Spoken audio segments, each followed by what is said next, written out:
भिवंडीमध्ये आज छत्रपती शिवाजी महाराजांच्या मंदिराचं उद्घाटन करण्यात येणार आहे। या उद्घाटन सोहळ्याला मुख्यमंत्री देवेंद्र फडणवीस उपस्थित राहणार आहेत। भिवंडी तालुक्यामधल्या मराडे पाडा इथं गडकिल्ल्यांच्या धर्तीवरील हे भव्य मंदिर उभारण्यात आलेलं आहे। या मंदिराचं क्षेत्रफळ 2,500 चौरस फूट आहे, तर तटबंदी 5,000 चौरस फूट आहे। या मंदिरासाठी जवळपास 7 ते 8 कोटी रुपये खर्च करण्यात आला आहे। हा खर्च प्रतिष्ठान आणि लोकवर्गणीमधून गोळा करण्यात आल्याची माहिती कळते। या सगळ्याचा आढावा घेतलाय माझ्या सहकाऱ्यानं। भिवंडी तालुक्यातील मराडे पाडा या गावात मोठ्या प्रमाणात भव्य दिव्य असं छत्रपती शिवाजी महाराज यांचं मंदिर उभारण्यात आलेलं आहे। छत्रपती शिवाजी महाराज यांच्या जयंतीनिमित्त भिवंडीत मोठ्या प्रमाणात या ठिकाणी नेते मंडळी उपस्थित असणार आहे। मुख्यमंत्री राज्याचे देवेंद्र फडणवीस हे देखील या मंदिराचं उद्घाटन करणार आहेत। पाहू शकतो पूर्ण सजावट ह्या मंदिराची केलेली आहे। त्याला दर्शन देखील घेण्यात येणार आहे, देता येईल। त्यामुळे मोठ्या प्रमाणात पोलीस बंदोबस्त देखील या ठिकाणी ठेवण्यात आलेला आहे।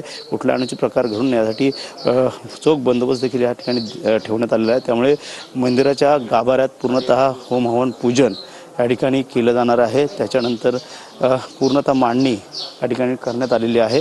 त्यामुळे नक्कीच भिवंडीतील मराडे गावाच्या ठिकाणी मंदिर पाहण्यासाठी लोकांनी जास्तीत जास्त यावं असं देखील आता या ठिकाणी आवाहन देखील करण्यात आलं आहे। त्यामुळे आज छत्रपती शिवाजी महाराजांच्या जयंतीनिमित्त हे मंदिर येथे आजपासून उद्घाटनानंतर प्रत्येकाला दर्शन करता येणार आहे। कॅमेरा अथर्व गणेश, स्वराज TV 9 मराठी, भिवंडी मराडे गाव।